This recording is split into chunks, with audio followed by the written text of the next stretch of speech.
Scotland's prison inspectors have just released a report, probably the most damning one to come out about Barlinnie in years. And let's be honest, people that have been in Barlinnie don't need a report to tell them that it's a shithole. But now it's official. Barlinnie's sitting at about 30% of their capacity. A jail built in the 1800s for about 1,000 prisoners. Now got nearly 1,400 crammed in. Cells that were meant for one guy got two. In the 80s, we were talking about earlier, sometimes get three. Sometimes even 3 grown men squeeze into them, sharing a toilet in a room smaller than your average bedroom. Prisoners tell inspectors they were lucky to get a shower some days, lucky to get out their cell at all. Staff are under pressure, violence is up, mental health's in the gutter, and worst of all, over 50% of prisoners tell the inspectors they either witnessed or experienced bullying, abuse or threats for the very screws that are meant to be looking after them. We'll question that figure shortly. This isn't just overcrowded, it's medieval. So the big question is this just a Barlinnie problem? Or is this a Scottish prison system problem? And that's why we've got Tinpail TV and Social Sessions in the studio. 2 boys who know Barlinnie as well as I do. So no reports, no headlines, just lived experience, quote unquote. So firstly, if we can start things off by telling us about your very first experience of Barlinnie. Sean, you might go first.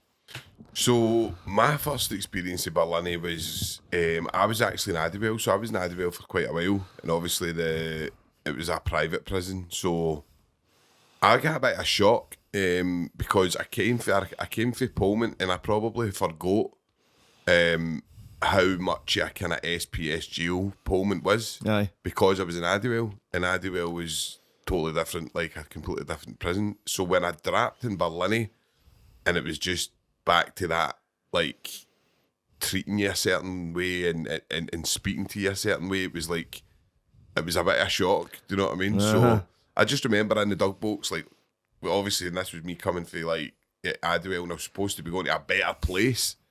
I'm going to Tap End, and I'm stuck in a dog box going, what the fuck's happening here? Do you know what I mean? That way you're just sitting and I met somebody, I can't remember who it was, but I met somebody at the kind of reception, and luckily I get took up, but the way I get took up to Letham Hall, I kind of just walked by, and so that was the first time I'd been in Barlinnie. I'd never been in it, seen the halls and that, walked past all the halls, and when I went to Letham Hall, it was actually, listen, I'm not saying it was great, but as a Tap End, it was like a prison within the prison. Do you know what I mean? So when you got up there, we were allowed out to kind of walk about outside inside Letham Hall, like with the fences. It's like segregated for the rest of the jail, so Vindy doesn't know it's a hall that's got a fence through it. Aye.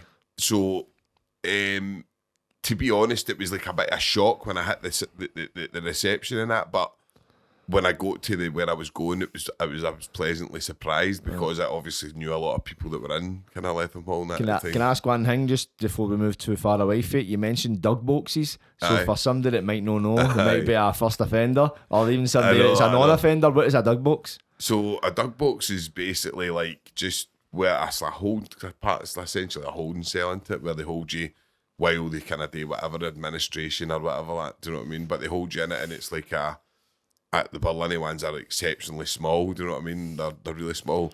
We actually, when we were doing our work placements, we used to go out for Letham every single day. We used to go into them every day. With the wee square dog boxes. For anybody that doesn't know, it's probably it's like just a bit bigger than a coffin, probably. It's probably enough to. Well, I called it a cupboard.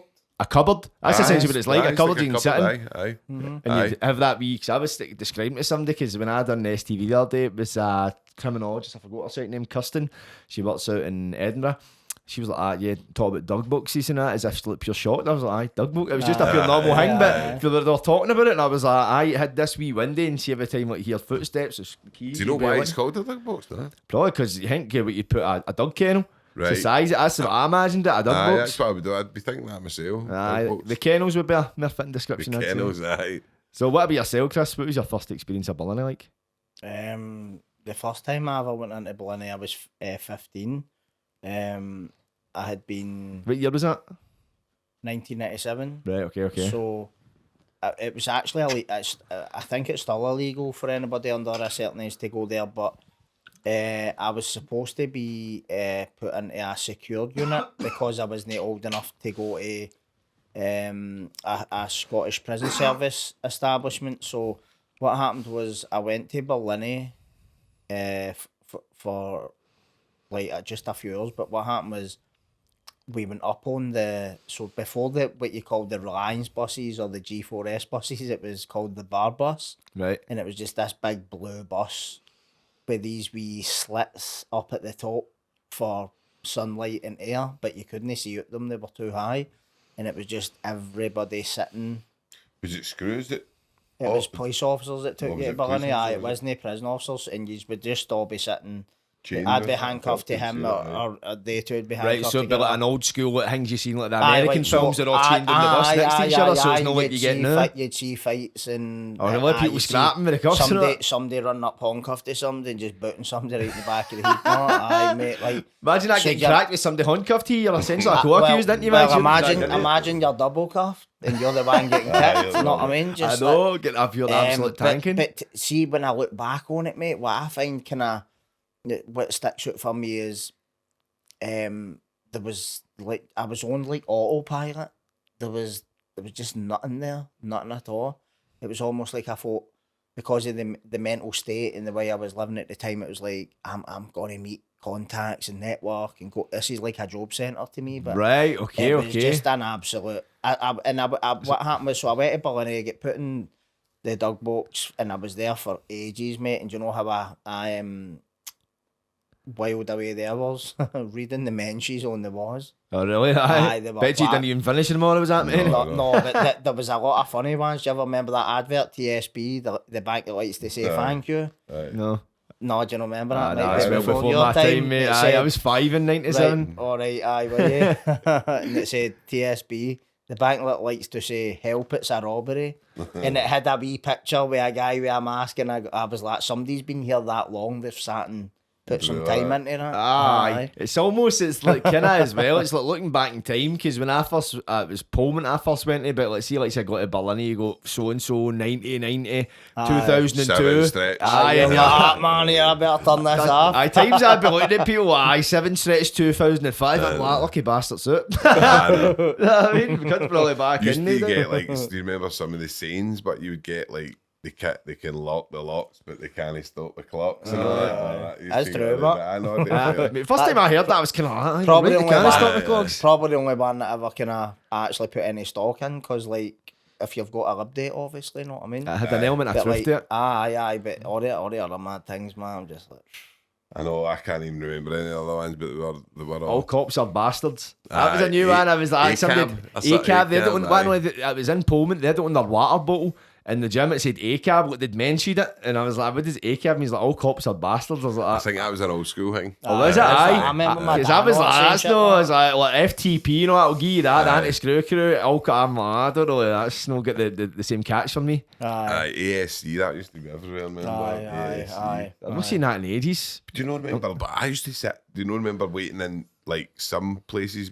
This is no Barlinnie, right? This is in Addervale, but they used to have the big thick plastic, like that you could look at to see the desk at the visits when you're waiting at the visits. Aye. Did you remember some people used to see how fast people would scrape into it? I used to go, how did So you? what was it?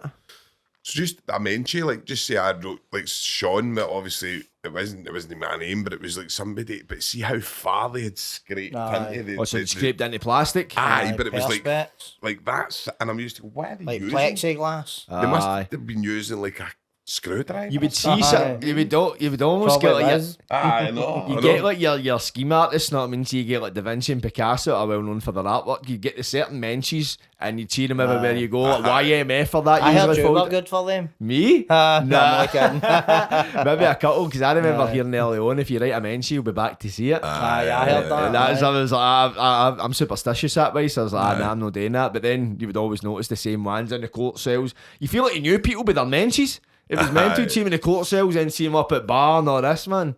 But so, see when you say you went to Barlinnie for your first time at 15, did they put you into a hall or anything, or did you go straight to secure? No, so what happened was I got held in reception until late at night, and then prison staff came and took me to Long Regend. I don't know if I've heard it. I've heard it. That was the YOs at the time, Aye, wasn't it? so it was like to the back of me, into it. Aye, Back of Cumbernauld, like, No, it's the back. It's up Airdrie, by. It's near Airdrie. It's like it was basically like imagine Pullman, but it's all remands. Right, Wild aye. then. Aye, and then I went there for a week, and then got put into care law secure until I was 16. Where is Kerlaw? It's not there anymore. It's in Ayrshire, Stevenson. Is it? Has it been knocked down? It's What's it me long again? Has that been knocked down? that's not there anymore, are you? Nah, because it was a lot of them you'd longer again that was not inside. That was an open prison, wasn't it? 'Cause you had a lot of jails that have kind of ended up in discontinued. And Barlinnie will probably maybe fall into that category. Cutbacks, mate. That's exactly it, man. See, Must need that money for the £1 billion they're spending. I know. Must be selling the fucking granite or something, man. So you says you were in Letham Hall, seeing this report. Letham Hall, which top end facilities designed for lifers near the end of their sentence for community reintegration. That's why you were there. It was described as being wretchedly poor condition even after refurbishment. What was your experience at? Is that close to the mark? So it was like an army bullet, maybe something like that. Like it was like really, like you could have kicked through it. Do you know what I mean? Like there was nothing. There was no when it was freezing cold. It was like cold and stuff like that. When it was roasting, it was there wasn't it wasn't a structure the way Barlinnie's a structure. Do you know what I mean? It was like but not. Wait, listen. When I was in Letham Hall, I can't say I enjoyed it. Right, it was because I was coming for like closed conditions for like 9 years. Aye. And then I was coming into that like semi-open. Do you know what I mean? And listen, you get just the same way as you get good screws and you get bad screws. Do you know what I mean? But most of the screws up there were all right. The only thing is I didn't agree with was the success rate of getting through it was so low because essentially you're bringing guys that have done fucking 20 years and you're putting them into this place where now it's probably a wee bit easier to access stuff and that, do you know what I mean? And you're getting people going out into the community and coming back in. Mm-hmm. But again, like I see where the security have got that problem because it's obviously they need to come. Security is what they do. So they're obviously trying to keep it secure, and obviously whenever you've got cons going into the community and coming back into a prison, you're going to have problems. Do you know what I mean? But I mean, it wasn't that bad.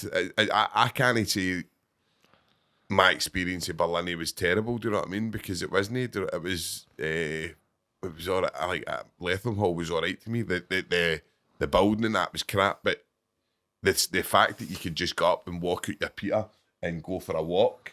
So you just like walk around the building and all that. That was massive. Do you know what I mean? That was like getting your own key. And then at night you could go and sit in your pals and all that and play the computer. And at the time they were allowed Xbox 360s and that. So we used to sit and it was like the first time I'd seen an Xbox 360. So you were playing them all these different games and all that. Do you know what I mean? So I can't say I don't think I don't believe in the way it's set up, and I think the success rate shows how poor that is. Do you know what I mean? The top end, but my experience was I found the recovery cafe, Natalie, and that in there. So there was a lot of good came for there. I mean, I was only there. So I went up, and I think it was like the June or something like that, and so. Essentially, I was only there for like a couple of weeks, and my degree was when you go and get your degree, and then you have your kind of day out and all that. Do you know what I mean? That was coming up, and I was like, far too quick. I'm not going to get it. You know what I mean? I'm not going to get a license for that quick. Mate, they done it for us. You know what I mean? They got that, and so I went out. That was my first experience of getting out. Was going away and getting my degree and going for something to eat after it and all that. You know what I mean? I had a good PO in there.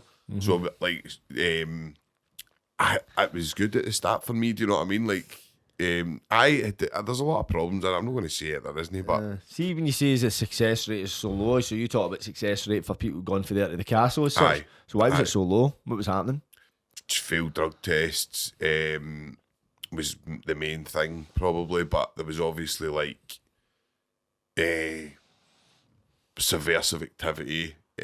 Stuff like that. Like that was really the power dynamic shifted massively. That was when you could no longer kind of speak to somebody. Like, plus it was the first time we were up there, and I had the experience being in with because they mix you with pingy in there. like sex offenders and stuff like that, and it's like all doesn't matter where you're there, so you're mixing with people that are in that kind of category. Do you know what I mean? So that was hard. A real test for some people. So see, when you say mixing, so was there separate sections, or you literally could have been next door to him? No, you could have been next door. They used to date.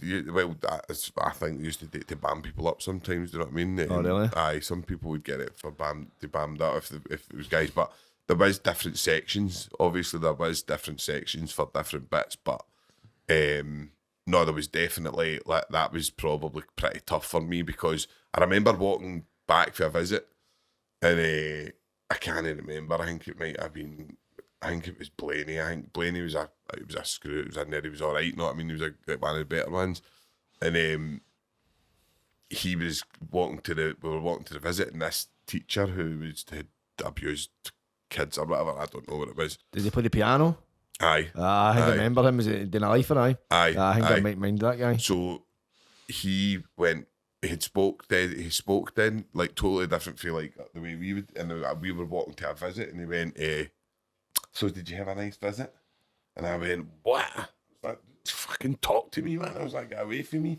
And I remember the screw going, oh, you guys speak to them, lad? And I was like, no. I was like, I was pure, like, it was dead horrible. It wasn't nice. I bet it wasn't, man. But you can't say it. It's a weird one. It's weird. Because they're seen as the problem. They don't want to speak to them. And then obviously it's a test on you. Do you know what I mean? Because obviously that's what they argue on it. It's like, well, if you get tested in the community, is how you're going to react. So that was tough. Do you know what I mean? But again, you get desensitized. Do you know what I mean? So you become, once you're at that castle stage and at that kind of stage, they're just there, and you just like you need to accept it, don't you? Because you go through the first 9 years, your sentence, like, and it's pure drilled into you, like you're.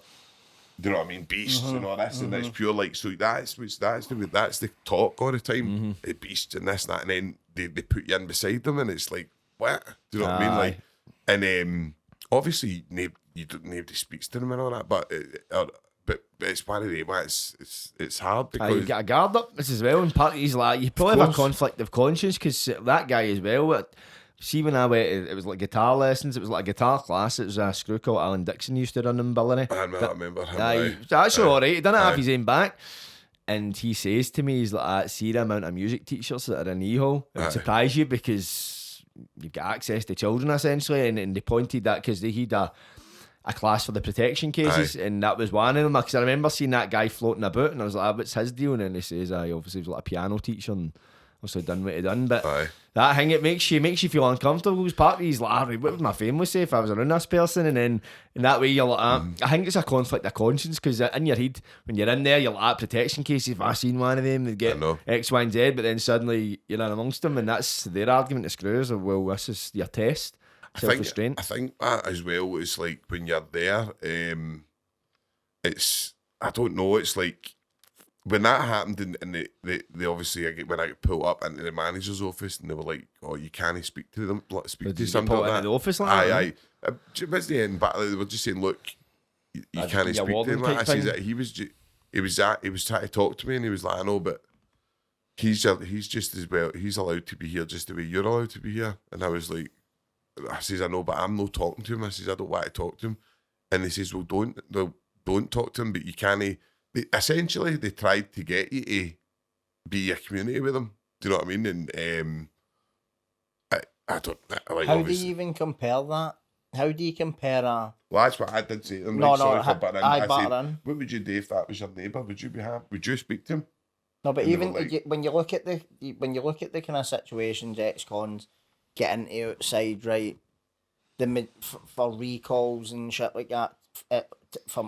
I thought that was a whole bottle of vodka you called it. He's thinking about that guy, man. No, but here, like, how can you compare, like, arguing with somebody and we all have daft arguments, right? Like, that bank's wallied my card and you're no giving me my money, but whatever it is, right? How can you compare trying to navigate that to navigating dialoguing with a paedophile? How do you even compare them? I always like, you need to talk to him. No, I don't need to fucking talk to him, mate. you're putting him in my face. I'm here to do what I'm doing. Unless he's coming up and telling you I'm terrorising them, that's different. But how did he go, well, you'll need to test because you're going to be going outside. Aye, well, what if if I go in a taxi, the guy says it's £8 for the fare, but the last time I went, it was £6.50. That's, you're going to need to barter. How do you barter talking to a pedo? How do you, where's the common ground there? There's none. I think they can do it, like the screws. Because what they say is they go, But we they're just... screws. I know, but in They're there... there for the job and go home at night, mate. No, but We some need of to the- some- fucking... Some of them end Some up of the- quite some of paranoid the- with them. They see it as like prisoners. You're a prisoner, Aye. whether your crimes... No, and I'm like, no, that's I the don't- story you need to I'll tell be checking your yourself. hard drive and on it. I know, I'm No, with you, no, mate. I'm totally with you. I some don't of them, agree with it at all. Like some of them, some of the one, like even like with the one when they talk, like treated them differently, like some. But in Letham? Aye, But really, aye. aye. Some screws wouldn't give them any time, time or of day, aye. they would just do their job. Like say I went away and I was like one of the officers up there, Gary, was already a good guy.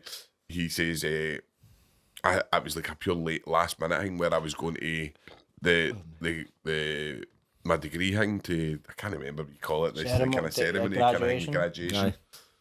And I was like, I need a suit. And he's like, Gary's like, we'll take you out tomorrow. We'll go up to Zara and get you in. I was pure back. No, that way you're just like pure. And I thought it was Like a a wind-up night. track on a pair of And, mask, innit? I got the contemplative disco on the way there. He took his way up. And So could they just do that? Just take you and go, Aye, they could write up a licence that.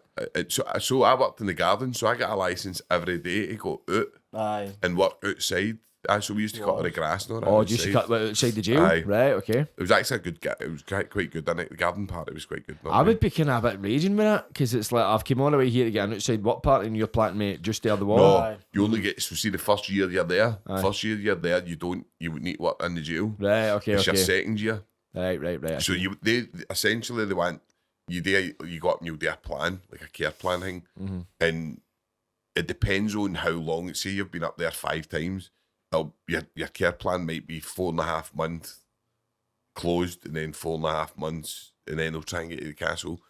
But mine's, because I was on my dates, mine's was kind of right a year in the garden party, and then a year outside the year. So do you know what I mean? So I liked the garden party. Was brilliant. I mean, I was only about a few of my good pals and stuff. And you used to get to walk about. And actually, I think it was on Jim King's podcast. I said it was like the first time I ever got. I remember like Malky says to us, he was the guy, the manager down at the garden party. I don't know if you remember Malky. He was actually alright. I know Malky used to bring in like homemade cooking and all that. Do you know what I mean? So some of them were alright. Do you know what I mean? He said to his Sean, do you want to work the night shift? And I was like, what's that? And he's like, you get up at 5 in the morning, you grit the whole prison kind of thing.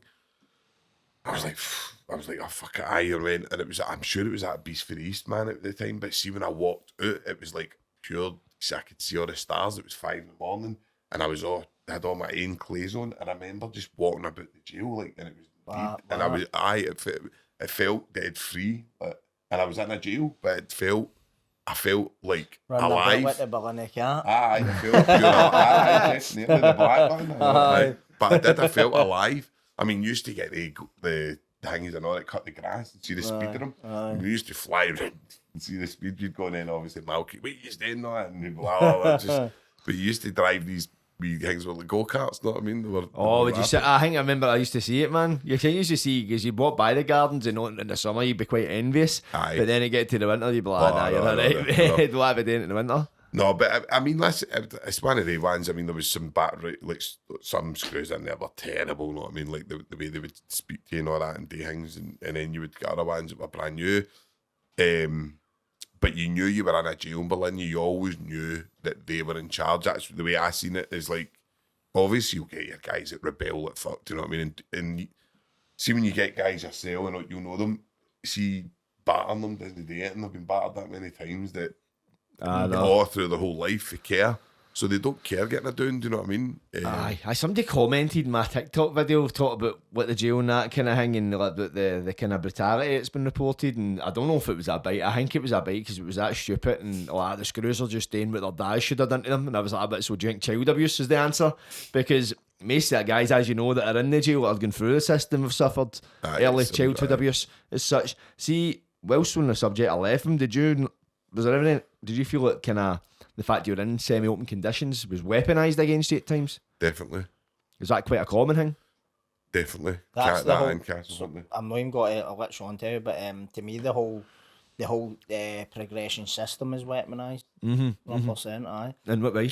Well, think about it, right? You get a guy who's probably been on drugs his whole life, and then they'll put him into a tap end and expect him, like, they'll mess up, maybe take him off meds, put him on meds, whatever it is. You need to cut down this, you need to start doing that. Or not even just that, like somebody who hasn't been able to function in less secure conditions, but they're purporting to want to help them, want to rehabilitate them, want to this, want to that. And to me, they know, or their mind's already made up about that person. To me, it's like, and I'm not talking about myself, talking about like how I see it, the whole system is. Maybe Sean would be able to give you a lot more about it than me, but I only went through it as I was a fixed sentence prisoner, so they could have done anything to me, mate. I was getting out on a date. There was nothing else happening, whether I was in Shots or Alcatraz or Barlinnie, you know what I mean? It didn't matter. But the thing that I found was when my personal thing was risk. Risk is weaponised. So say if we're talking, say you do a sentence impoundment, right? And say it was for using a knife on somebody in a fight, right? Whatever. That's exactly what I was important. Right, well, something like that, right? I was just saying that 'cause it's kind of genetic. It's like a lot of people get that story. Mate, it's typical. So you go in there and you're 15, 16, you're kicking off impoundment all the time because, mate, your head's fried, man. You probably grew up, your mum and dad were addicts or alcoholics, or your dad wasn't there. Grew up in an absolute toxic environment. To go into a young offenders institution where it's 10 times more toxic than where you just came from, right?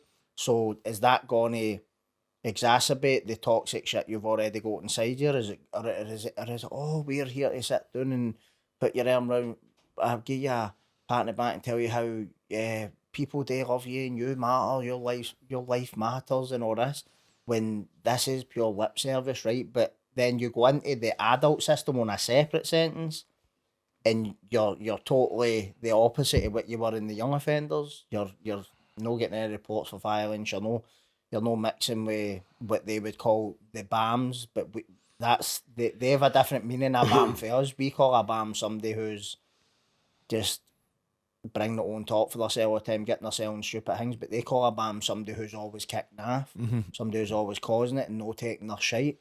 But then they've got all these big papers coming out and coursework and all this, and there is no success rate, bro. The success rates are sitting in this room, and I don't know about you two. I'm no refill. I'm still no refill. They finished that whole refill shilling. Do you get what I'm talking about? But we know now. We learned for somehow the light just came on. But what they're using this to me to couch it in a certain language or jargon that your average guy isn't just going to sit down and read and go, right, this is what I need to do and blah, blah, blah. It's like they're playing on a lot of people's ignorance, I think. Do you know, see, it's funny to see what you were saying there about BAMs and stuff like that, right?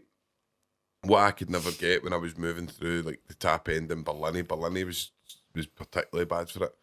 But they would come up to you, right, and they would just drop wee things into your ear and go, you're sitting with the wrong people, right? And I used to go, mind games. why is the wrong people here?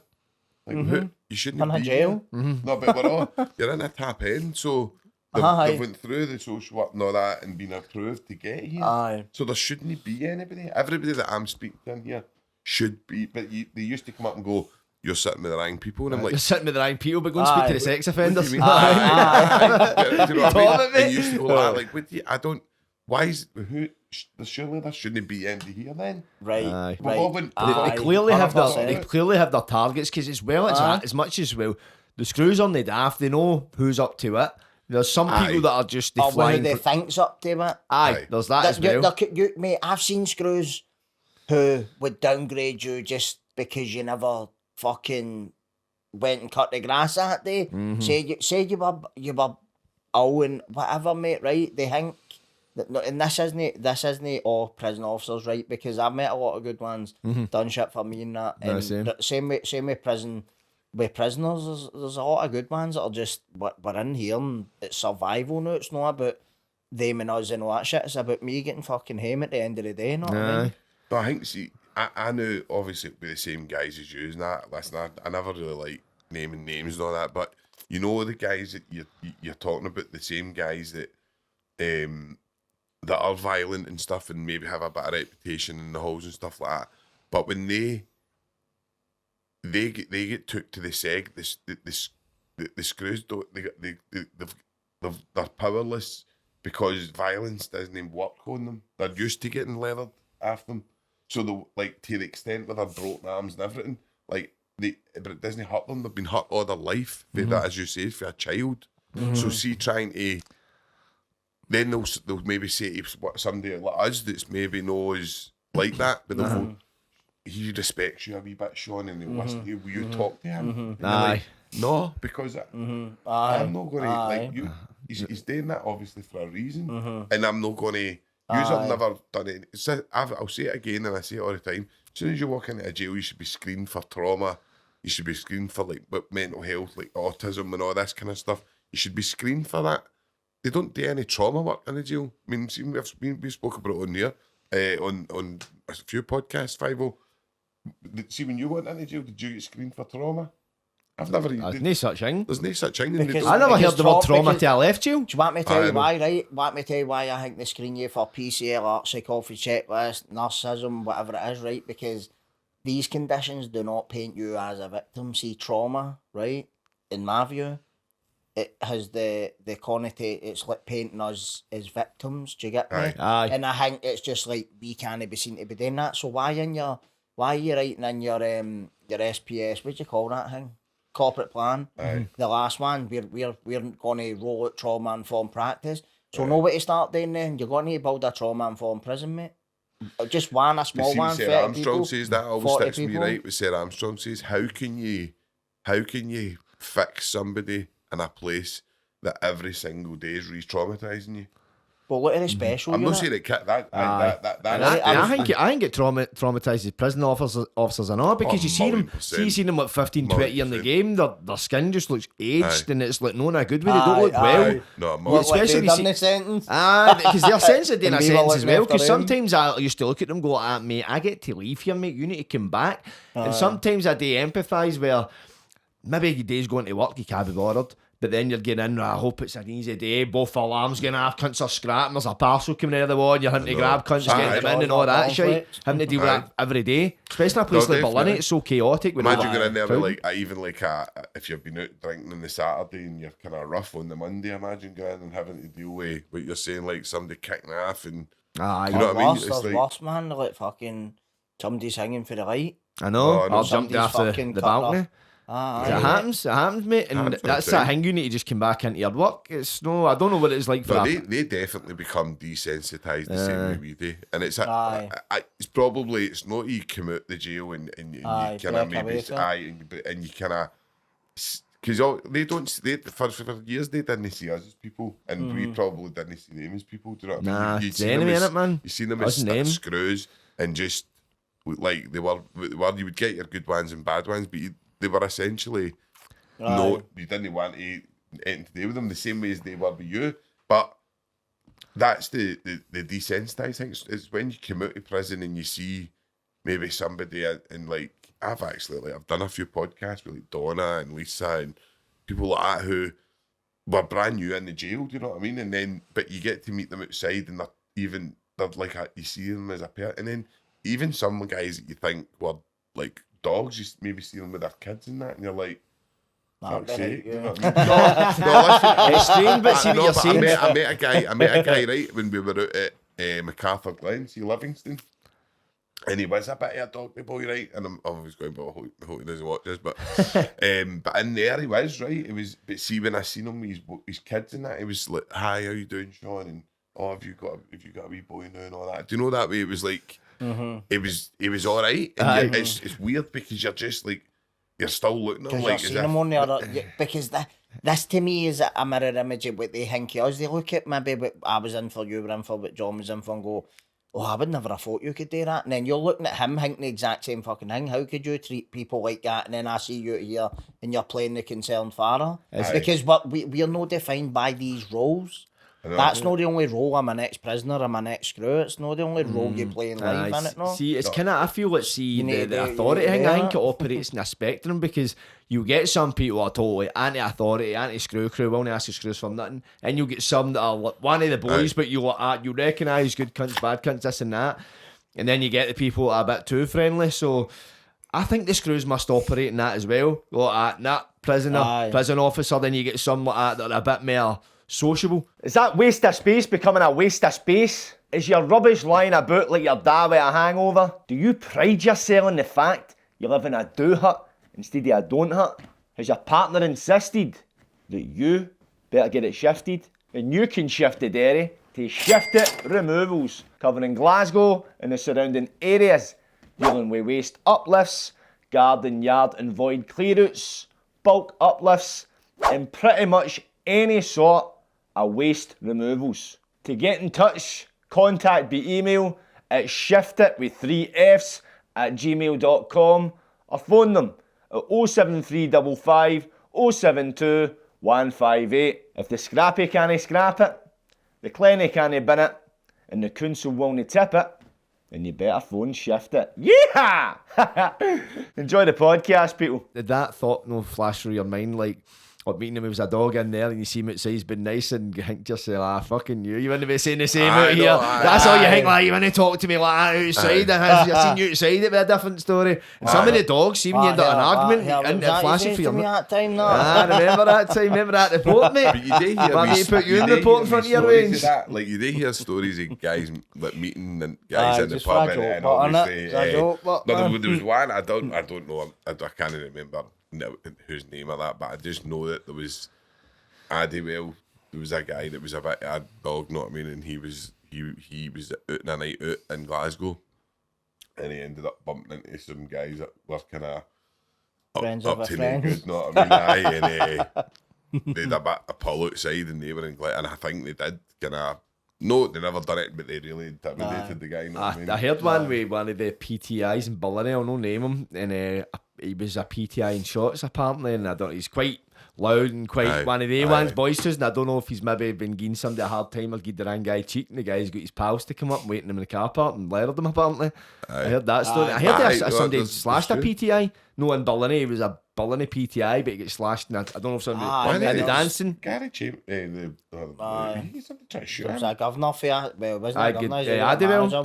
Somebody tried to shoot him, No, it was his, I think they put his windies in, mate, just to say, here, just like a warning. But it's no, I mean they've got it's a dangerous job for them and all. Do you know what I mean? Because it's, let's be honest, you're in there with some like heavy characters at times. Do you know what I mean? And some guys can't.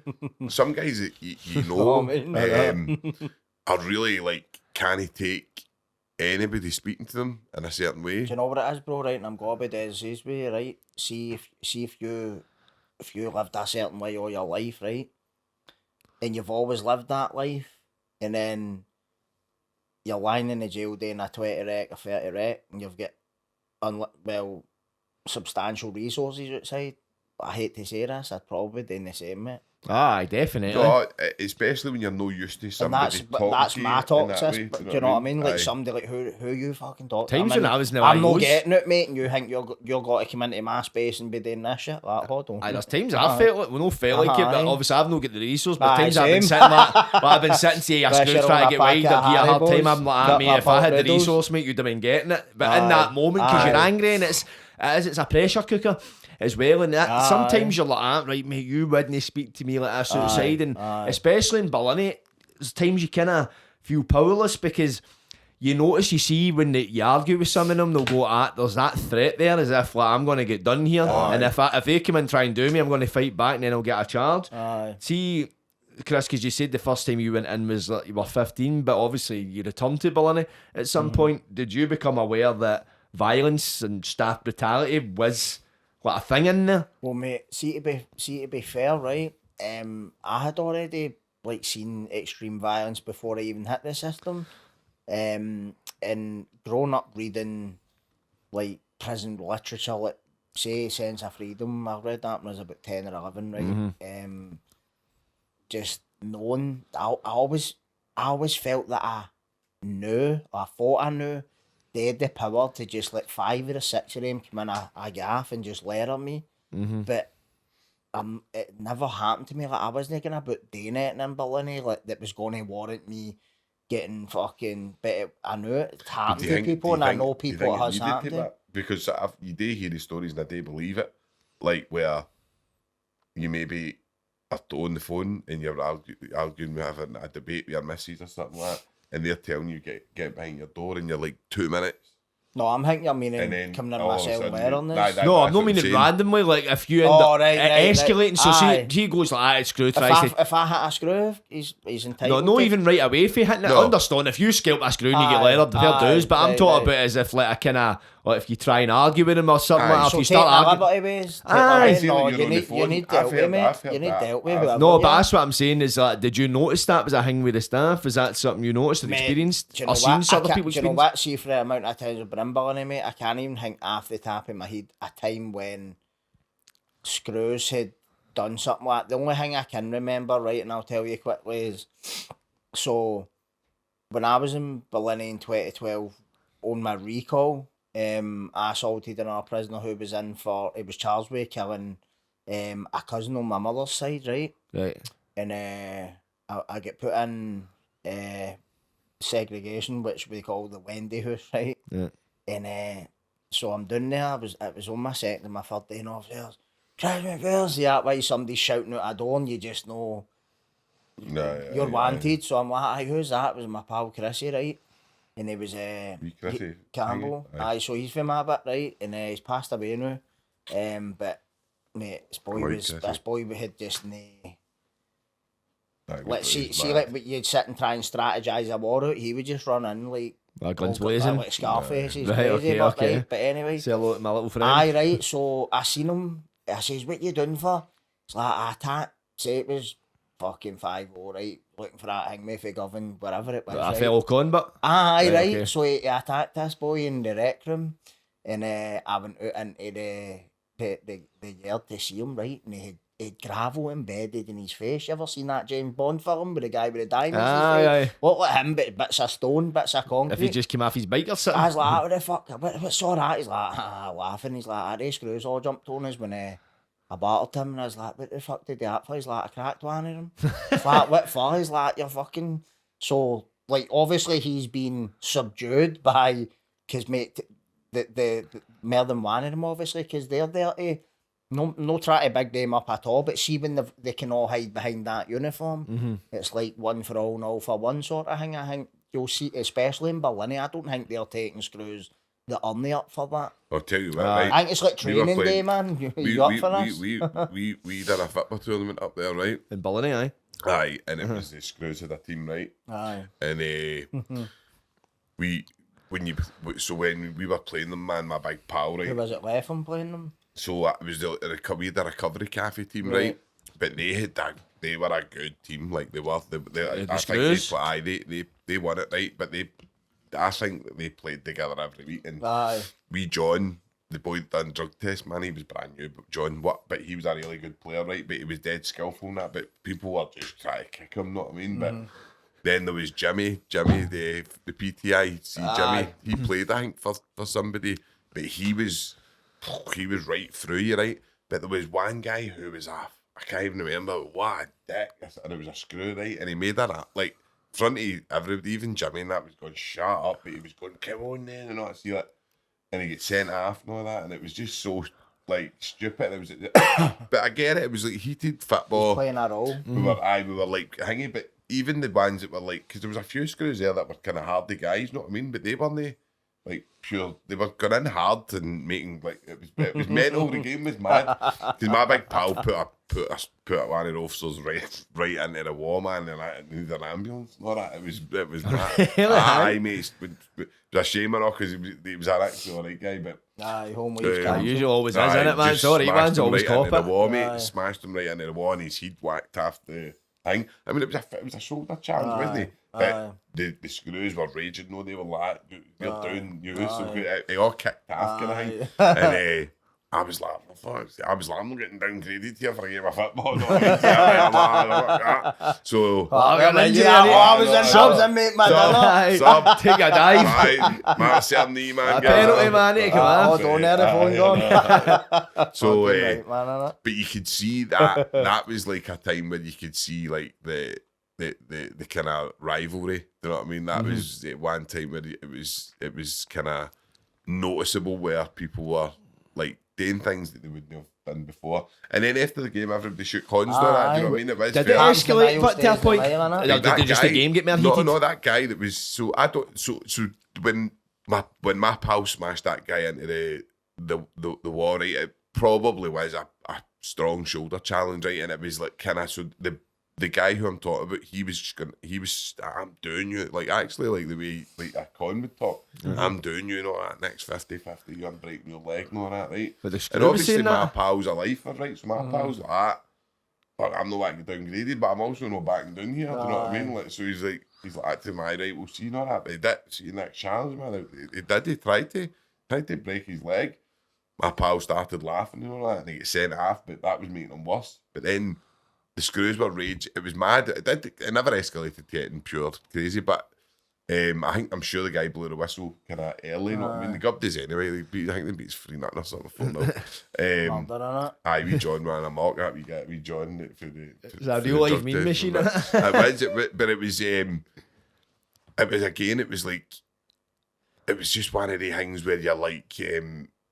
Automatically us and them, and it was like an old firm or something. Do you think some of the officers know that they can hit it with attitudes like that on the pitch because they maybe know those guys know why that guy definitely. I can't remember his name, but definitely. Where did he work? I don't know. But then Jimmy Letham was a main PTI, right, and he was a good player, and he was hard as fuck. But he wasn't doing it. He was just going in the way he would challenge anybody. I think with that guy, it's an insecurity hanging these cunts. No, honestly, it was just he just made a fool of himself. Do you know what I mean? He did literally make a fool of himself. See, even the boy that got tackled and ended up the ambulance had to come.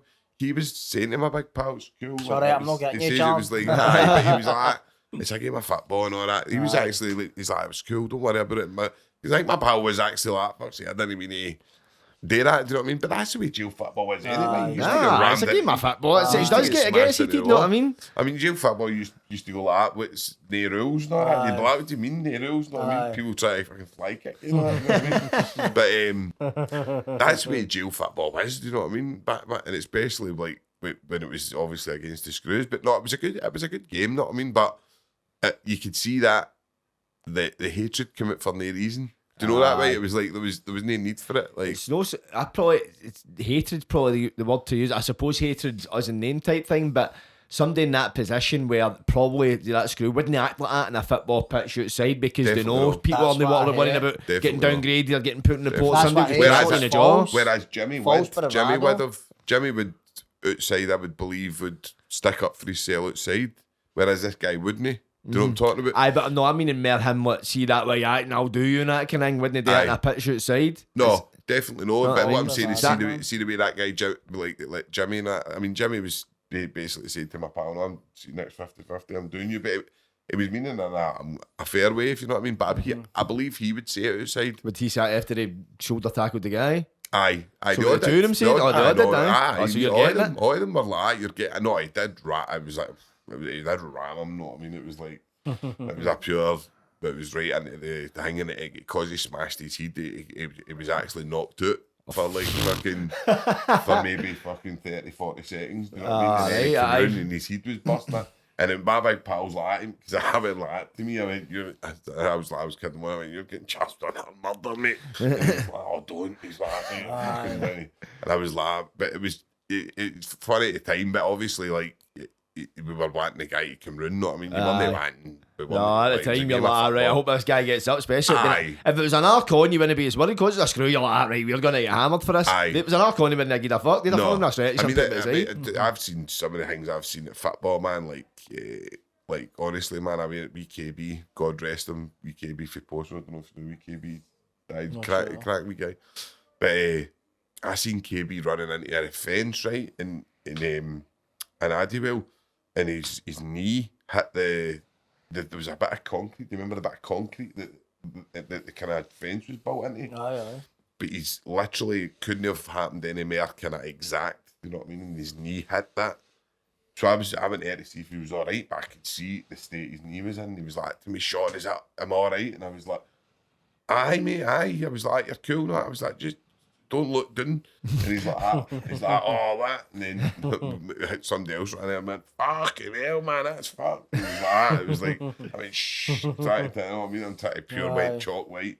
But it was like, it was a bad, you know. What happened to it? His knee? It was as if it was, I don't even know, mate. It was like, he had to go and get surgery and all that, you know what I mean? But it was like, it was like, oh, it's twisted round, like his leg was all twisted round, like the other way. And like we came to it, like he never great or nothing like that, but it was just like, it was in agony, you know what I mean? Like, I felt dead sorry for him, man. It was imagine, but but again, that's what I'm saying. That was what jail football was like. It was like that. Do you know what I mean? There's definitely been a lot of crimes committed during jail football. If the public had an insight to that, I bet you the inspectors didn't come in when they were playing football, man. No. Because it says in that report that 55% of prisoners reported bullying, threats, intimidation, and violence to staff. What do you think of that figure? Do you think that's accurate? I would say higher than that. And I'll tell you why I would say higher. I think that there's so many guys. See, if you look at the prison system, right, I always say this, there's probably like 10% of the people that are actually dangerous, right? Do you like 90% of them? See if the society actually got to see what the prison was made up of. 90% of the guys are like victims that are just ready to get bullied. You know what I'm talking about? They're not actually... you know what I'm talking about? Like, I know, it's surprising. They're drug addicts and stuff like that, or maybe alcoholics or whatever, do you know what I mean? That are maybe in there rattling and all that, whereas you've got 10% of the population who are wild and feral, do you know what I mean? Like that pure... I would maybe say some people, I don't know, I think some people are different level of danger in the jail. Like, I think you've got people who there's no talking to, there's no quarter, there's no changing, just stay out their way, and then you've got people who are a mix of both. Like You've got your organised criminals, ain't you? And they're usually clean. They usually don't get fight. They usually don't really fight. Then you've got your kind of jail boys. I mean, just like people like us, kind of. Like, I think you've got people who, depending on the way they wake up in the bed one day, like, I'm not going to lie, right? I think there's less degrees of danger in the jail, but I don't think anybody in jail is no dangerous. Like, I don't know if that's me projecting or what. Yeah, There is some people, but you look at the jail and you're like, what are you doing in here? How did you end up in here? Who sentenced you to jail? There's some people it's and like... they're in for butchering somebody. 100%. But some people you're just like, you must have just got unlucky. But how they don't function well is, let's see, like in a kind of crowd thing, like maybe say us three get locked in a fucking waiting room and we're kicking off cause it, and then we come back and get the rest of the hall and they're all want to help us, but then you'll maybe get a wee cluster of boys like that, but they don't want to get involved. So it's a bit weird, isn't it? It's like they don't want to put themselves forward for their fellow con, but they're in for like tying somebody to a chair and fucking chopping their head off or something. I mean, just more somebody that's maybe in for like a blade or something quite petty, right, low sorry, scale. man, I'm fucking... but no, you do get some people who just kind of do their own thing. thing. Shots and that, are you in the long term? Right, maybe we need to keep it Barlinnie. Barlinnie, like, I think you've got to remember that most people, some people are in there for fines and that. I know. A lot of people, do you know what I mean? I think what I'm trying to say is... See if we're talking context of Barlinnie, I need to remember that, because I need to remember something I know. Let's see, all the time I've done in jail, a lot of it wasn't in Barlinnie. Almost, like, maybe about 3 years. You've been in long-term holes, So I need to start kind of trying to pull myself back in that way, but see what you said about Barlinnie and about bullying and all, and about your own kind of... I think psychological bullying is worse. It's probably worse for that. Like psychological bullying, like groups of maybe people sitting kind of like making funny somebody's appearance or something, then it'll go for there to see if they get a reaction. I've seen So is this con on con or staff on con? But when I you're talking about you see bullying? I've seen both. I've seen I've seen a screw try to fucking make jokes at my expense, but I swear down wasn't in Barlinnie, but it was in Pullman. But he kept looking at everybody else and I ended up doing that. What the fuck you looking at all them for? And you're trying to talk to me, you fucking bam, know what I mean? Like you're trying to slag me and you're looking at all them, like fellow young offenders. Try to As if to get like a laugh or something. no, like just try to kinda to me it's a more a psychological thing. It's like, look, your peers don't even fucking like you. I'm getting your peers to laugh at you and they're laughing with me. That's a cardinal sin. Don't ever like don't do that. No, me Know what I mean? screws wouldn't laugh. Like if you try to at another screw, it's expense. Do you know what I mean? No, but definitely, that's where I do it was different. But Aye, I do 'cause well. they You were could- all early aye, enough, they were man. all early place, do you know what I mean? Whereas in Barlinnie, if you took the piss out of a screw in Barlinnie, Aye. they would back each other up. They wouldn't have you doing that. Do you know what I mean? Whereas Addiewell was different. Do you know what I mean? Addiewell, like sometimes they would join in and start slagging the screw and all that. And you'd be like, fuck's sake. Aye. No, it's weird. Addiewell's totally different. But no, Barlinnie, I would say So it's actually see It's to too me, psychological, see to me, probably. right? See when you look at the entire Scottish prison system, what is there, 15, 12 prisons? What is it? Maybe 15's an accurate number, maybe more, so more see or less. Barlinnie, there's every other jail, right? And then there's Barlinnie, right? And I've spoke to screws in other jails, not to say. See when they go to training, see the Barlinnie screws, they see themselves as like the SAS of the. Do they? They see themselves as like we're the fucking we're the Glasgow Rangers or the Glasgow Celtic or the fuck. It's like imagine putting Celtic or Rangers in Division 1. It's like, hi, we're here now. Sit down. It's strange, but they look at themselves like that. But if you look at yourselves a con in Barlinnie, you're looking basically the underpants of this SPS. You're like, man, you can't get any worse. It's like been in fucking Lidl or something like that, man. Everywhere else is Asda, M&S, man. You're in a fucking food bank. Aye. no. But the psychological thing as well, because at times as That well. was worse for me. What I know is like, they Psychological would stuff. bam you up and no think twice. For instance, I remember, so you're allowed, I think, one towel at a time, and they change the towel. So you've got one towel to last you 3 days. That's for washing your face, drying yourself, using for a shower. And I remember I ended up with a couple of towels, and then I'd left one lying out, and they were doing the plates. And the fucking wee scooter, she was tiny, man. She was just a pure cow, and she's like, "I'll take your towel and all." And I was fucking raging, and she walked away, and one of the passmen walked up, and I grabbed the towel, and it was like I was at one end of the room, see the pipe, and he was at the door, and I kind of flung it, but I flung it too hard, and it pure bounced off him. And then she came in like, "What are you throwing the towel at for?" Like trying to get wide, and I kind of argued a bit with her. She shut the door, then I was meant to go open for the phone later, and she's like, "No, he's not getting the phone." Didn't open us for the phone. What was I her like, name? "Yeah, Jacqueline Russell? She was small, she had short blonde hair, That was looked a bleached. joke. Oh, is it? Jacqueline Russell? Jackie Russell. Jacqueline Jack McCaffrey, for Russell. fuck's sake. Like, Jack Russell. aye, but I was like, oh, you Stick you on fucking report midget for an bastard. extra towel, man. But the thing is as well, see the ones that are getting bammed up, I'm like, I bet you're the pure victim of this fucking screw group. Know what I mean? Bet you've got the pure bams of the screw group, they all laugh at, and I'm like, I bet you pure ride your high horse in here because that's all you've got. This is all you've got. You probably get home and fucking sit with your wee micro fucking TV dinner meal and watch your fucking soaps. That's the conversation.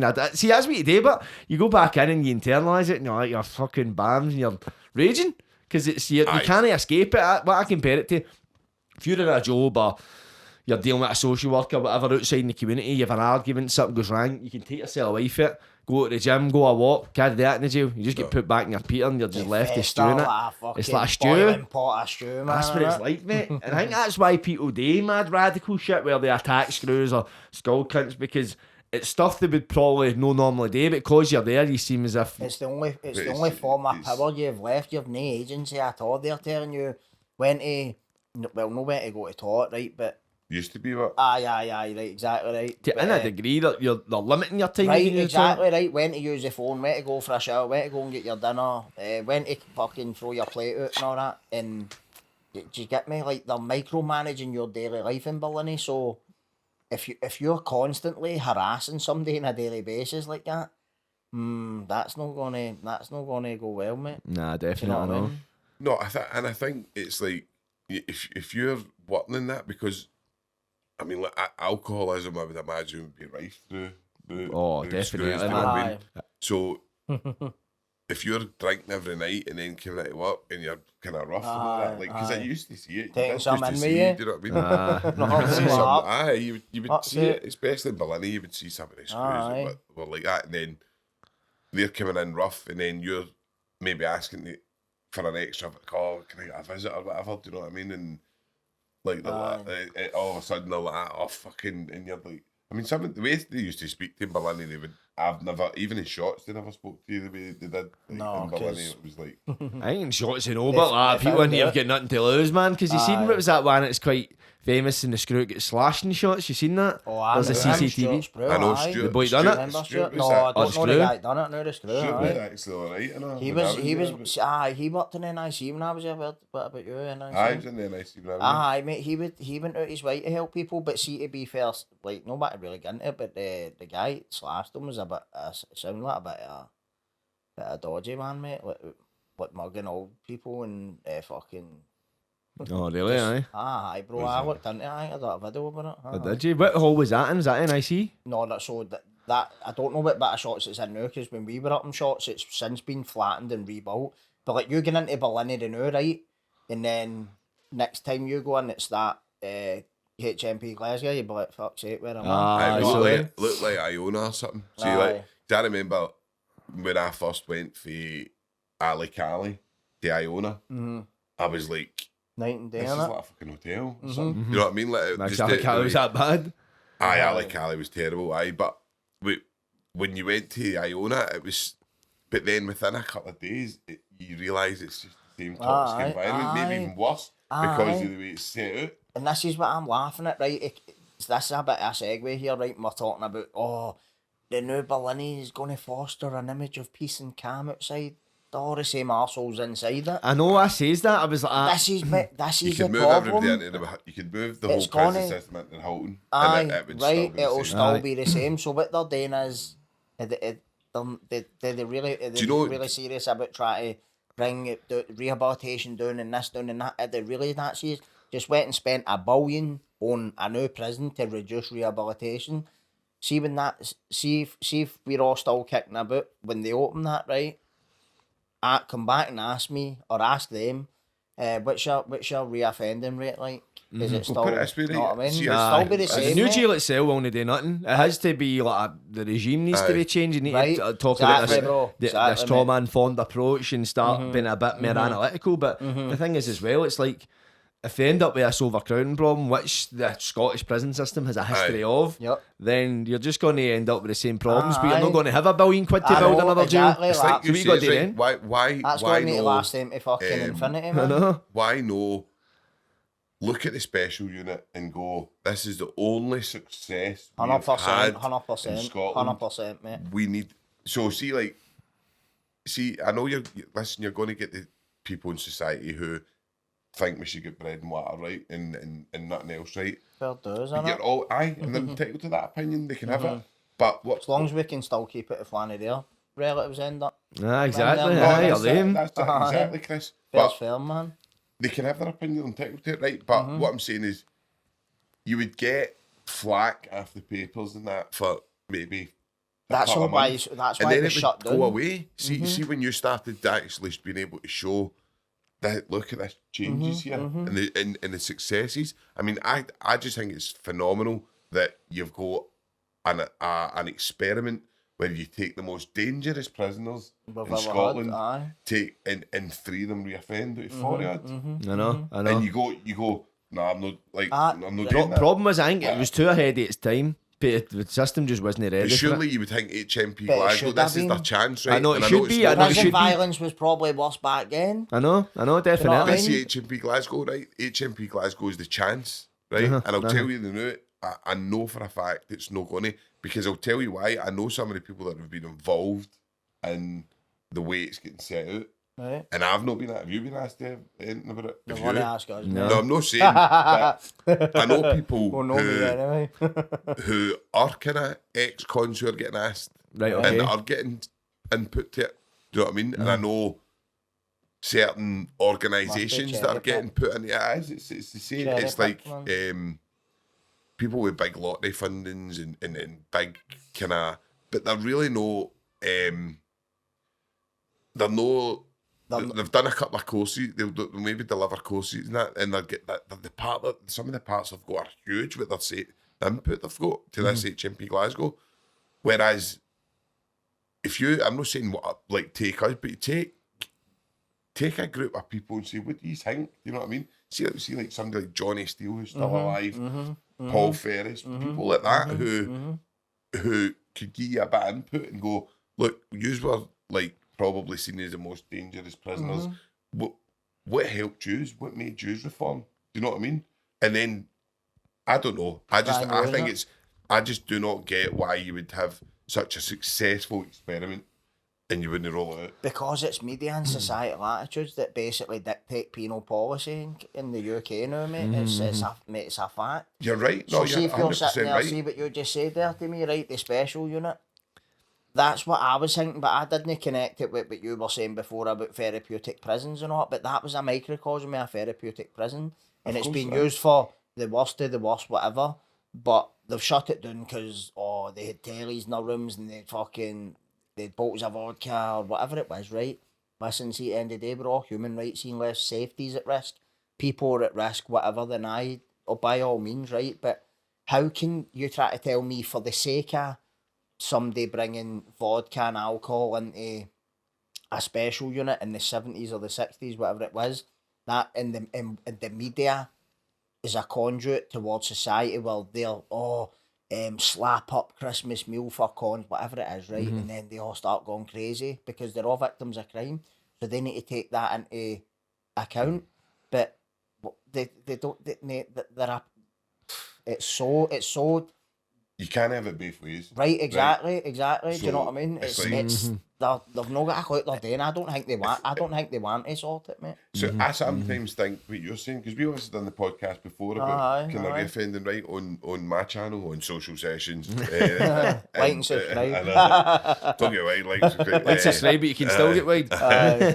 But when we spoke about that on there, right, when you're talking about reoffending, right, so you can't have it both ways. You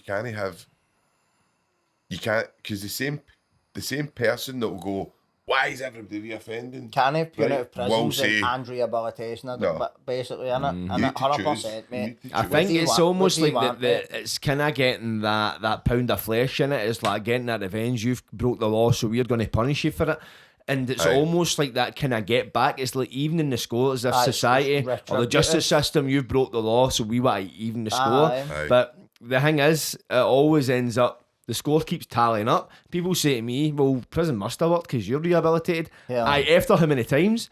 It's like if the prison done its job, I would have Oh, done how one They say, sentence. know how they Played say the devil's body, advocate, right, the body and keeps this the is- score, the mind keeps the score with the prison. Aye. The body keeps the score with the childhood trauma, but the mind keeps the score with all that. I'll play jail devil's shit, mate. advocate, but right, 100%. and I'll ask you this, right, because Right, this go is for where it. I get hit. Somebody Right, done this go to on. me, right, and I was like, right, so I'm just going to bring it up, I'll right? answer it, mate. It's all right. Aye, sound. Right, so we're all talking about that the special unit works, right? Mm-hmm. Should there be a special unit for sex offenders and the beasts and paedophiles? Let me put it that way, right? If you're asking me personally, right? Obviously, there's an answer I want to give, but I don't want to say it on Sean's, no, your channel, Jordan's channel, because they might need to cut it out. But in theory, right? To me, See, this I is would where it gets tough hypothetically, because right? But see, to me, right, you can't.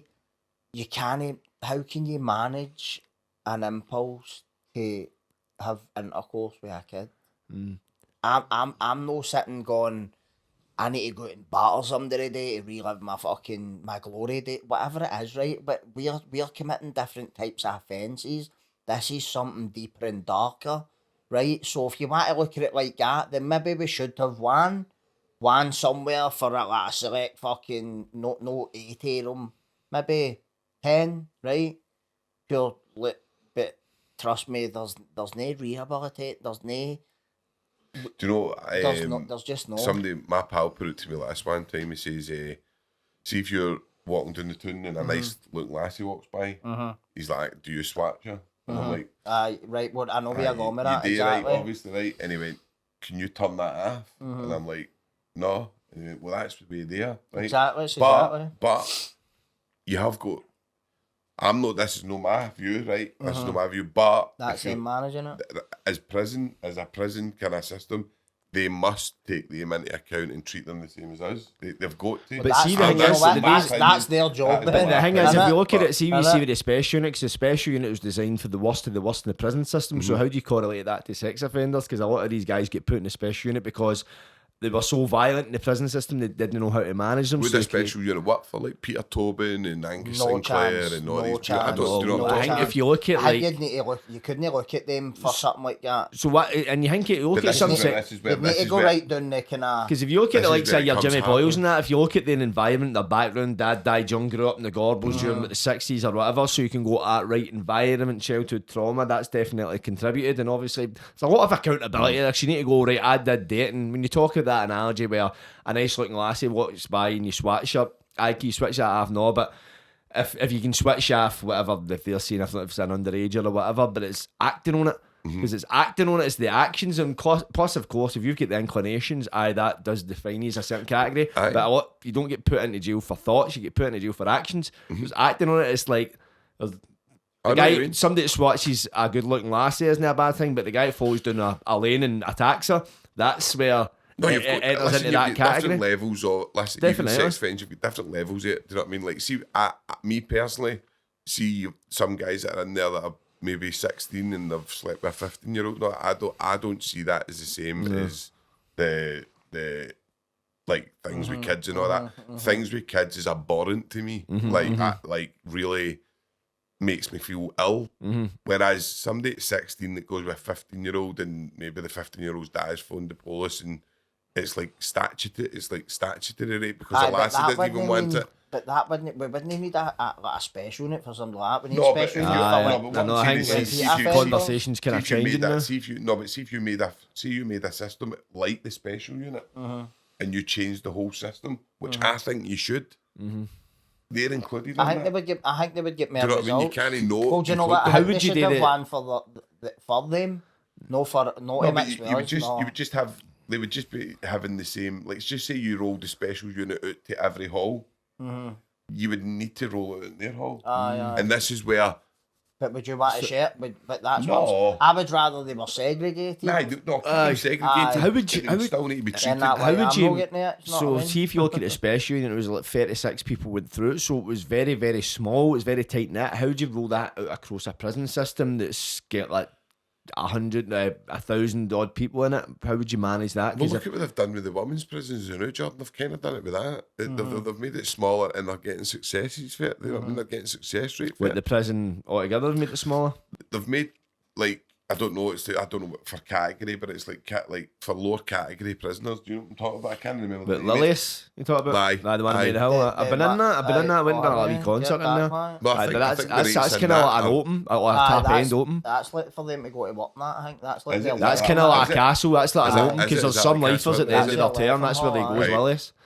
Right, But there okay. might be, I don't know what, because obviously I think Cotton Vale it get reconstructed as such. Then I think there was another women's prison open because obviously Cotton Vale was getting ran into the ground, so I don't really know I think much they're about all the there. I zoning. think they're in Pullman and all that now. They And were in I think Pullman they're when all I was I in. think they're everywhere. I think they're all But that and Greenock I think as well, but I'm not too really clued up. But in terms of with the HMP Glasgow, when I done that podcast with Mick Stoney, he was saying, right, we're going to be making smaller halls, small units, so it's small communities where people can get individually assessed as such. But it's one thing saying that before it's built, and then see once you start, because look at Barlinnie, it was meant to be single cell occupancy, which were you surprised to hear that? I was, because don't get me I wrong, was surprised. in that cell you're like, this is fit for one person, but I never knew that was his original design, because as far as I was aware, like, it's always been two to a beds. cell, Aye. and they talk about there's a certain percentage have got single cells. No, there's a certain percentage that have got That medical left on the reasons or start, they've been fighting with aye. their co-pilot. You Aye. can't go into Berlin and go, alright, I'll get a single cell. No. It doesn't happen. I I remember kidding on. I was dubbed up with a boy, brand new boy, really nice, snored like a bear, man, like a grizzly, and he would like snore all throughout the day. I was up all night listening to him. And I went to somebody's like, see, you pissed the bed and all that. And so I went to the nurse, wrote this big thing that saying I was a pissed the thing. bed and all that. Aye. And she's like, nah, they obviously knew. Aye. And you had to you must really have to really milk it or really have psychological issues to get, but it's really hard to get a single cell. I mean, no, I've got a good, one of my good pals in the jail. You would know who I'm talking about and all, but he literally did say when he first went to Barlinnie, I'm going to leather everybody that comes in here. So he's doing as a single cell wherever he goes. But that was the length. That's what you have to do, and you need to be willing to do it, because sometimes what the screws will do, they'll say, I'm going to barter end if you put them in here. They'll put somebody in you to see if you do it. Because I've seen it happen before where I knew I was pal of a boy who was in Barlinnie, and he was like, listen, you put somebody in here, I'm going to barter them. And he says they put somebody in, so he just packed his stuff. He's like, I'm going to the seg, I'm going to do this, cunt. And it's at that point they were like, right. And they says he walked in like, is that you moaning about the co-pilot and that in front of him? And he's like, aye. As if he was like, they were saying it as if I was going to back out and no say it. And they eventually put him in his cell. But eventually he got somebody in with him, because they're always going to see if they're sitting, the hall's packing, they need to fill a space. They're not caring what you says, they're just putting somebody in there because that's easing their problem. They don't care if somebody gets layered. If somebody gets layered, that's your fault, essentially. Clean up aisle free, clean up aisle free. You'll jump in, give a few bits around. I think like when you look at, I think just the opportunity with HMP Glasgow's going, and I feel sorry for Mick Stoney, because I think he genuinely has the right. He's got the right. I get that vibe, I know. I think he believes that. I'll need to see it to believe it, but I can't see. I just feel as if it's going to be another jail. So see because think about it. Imagine you're sitting in Shotts or Glenorchy, right, and you start hearing that HMP Glasgow is got all this like amazing stuff and like a rehab hall and it's like a therapeutic environment. How's that fair then that you're stuck in Glenorchy with a pure crap regime? So you could start getting people putting in claims and everything, going, they're treating differently for the ones down there. Yeah, there's an angle. But then suddenly everybody wants to go to HMP Glasgow and it ends up overrun. Is you got to do like a waiting list for it? Exactly. But then you think yourself, because HMP Glasgow, you think of people that are in for Glasgow Sheriff Court, I think the amount of remands that go through there, and HMP Glasgow's full, what they're going to do, not send them elsewhere? No, they're going to park them there and they're going to find space for them, because that's what they do. I remember being in Parliament when it was overcrowding. You were in the under 18 halls, they had over 18s down there. You were in LTP hall, they'd remands up there, they were parking people everywhere. So we'll see if they, because the jail doesn't decide, right, the court doesn't phone the jail, you get 10 spaces, mate, you need to send them to Adwell. No, they just go, we're sending 10 to you, and you need to find a place for them, whether they like it or not. So that's, when we talk about these inspectors, like overcrowding, it's been another long running issue, it's been highlighted in this report. See where they like see these inspectors, right? Well, have you ever been in a jail when an inspection's been done? I was. I met one of them. He was actually, what was his name? He was in, I'm sure commander, like, he was in the SAS or something. He was in the really, SAS. Aye, man, I only found that out after it.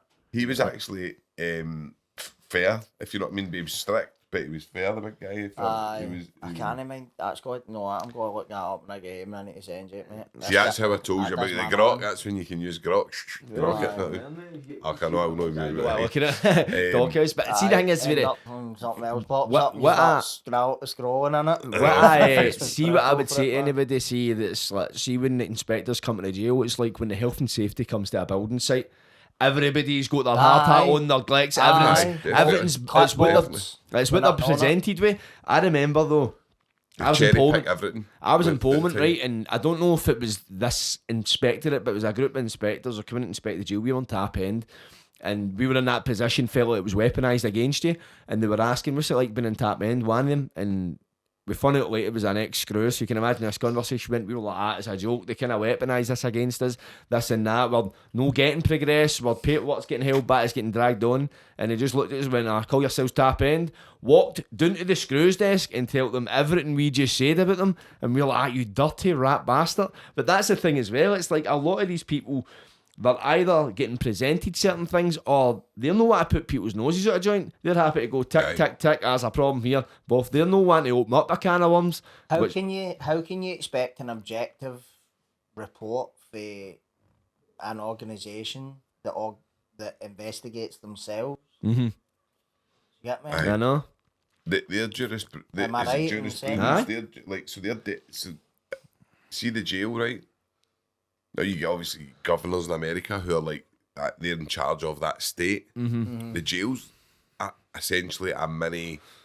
It's got to say laws and all that. It's like saying government, it's saying society. That's why you're going Saying kangaroo court. Aye. So you've got a governor. The governor is like he the governor's got the power to let you out and all that. Like, see if you read through the. But you don't have to get hanged off a minister. No, it's mad. Like, see, we'll take a special unit, right? For example, see when Johnny and that were there, like they were just letting them out. Come with us. They were like, you can get special leave. That governor can give you special leave. Was the special unit no different though? Did they not have? No, it never happens, Jordan. But you can go and get a sheet if you want and ask for special leave for anyone. It never happens. But what I'm saying is, you can go and get special leave and put in a form and say I want to go out. And why? But I just feel as if I want to go and get a coffee. They'll say no to it, but there is rule in the rule book. You can ask for special leave for anything. It's mad, do you know what I mean? So it's like, and the governor can it's up to him whether he wants to grant it or not. But I just think, I don't know. I think I don't know. I just feel. So what I looked into. See, I just chat GPT'd it and I says, can a prison governor release a prisoner in Scotland? It says no. In Scotland, a prison governor does not have the legal power to simply release a prisoner whenever they like. Prisoner release in Scotland is controlled by law and specific procedures. A governor can authorise a release only when end a sentence, parole board decision, automatic early release, like for your short-term prisoners, emergency early release, exceptional circumstances like COVID-19, overcrowding crisis, ministerial direction. Scottish Government can pass emergency legislation allowing certain categories of prisoners to be released early. But even then, the governors carry out the orders. They don't make the decisions themselves. And technical releases like home detention curfew. So, unless maybe it's changed, because when in the special unit though, that might have been similar to your Letham Hall where you're in a lower, you're a special category of prisoner, because it does say that with special categories of prisoner. So if you're like Letham Hall top end, so they've probably got authority to write a licence and take you out for the day. But when was the special unit? Was that 80s, 90s? 70s. 70s. So you think a lot has changed for back then. So right now, I feel it's a lot more stricter. I just think like you've got a blueprint there that worked, and I just don't know why it's took you like 40 odd years to no implement it, like actually go worse. Well, they had the one in shots, didn't they? And fucking there was a riot because they were going to shut it down. No, the riot because they were going to shut it down. So see that special unit was in shots. That was the reason why they done it, but that's what I'd heard. I don't know if that, because I'd went there the year after this happened. So when was that? This happened in 2003, 2002. What was that a similar special unit to Barlinnie, man? I think it was. Well, I done the violence course in it. If you mind the old, I know what I'm talking about. Aye, it was just. I think it was another experiment, but I think it failed. In it or something. Then it wasn't as successful. It wasn't like the Barlinnie special unit, but I don't wonder if it was different. I think it was just. There was a lot, mate. It wasn't as. I think it was just containment. It wasn't therapeutic. Right. Okay. So just almost like you're similar to your NIC or tap in where you're opened up a bit more. Barlinnie, I'm sure it was psychologists and all that were on it. It was actual like people who were really, really informed about how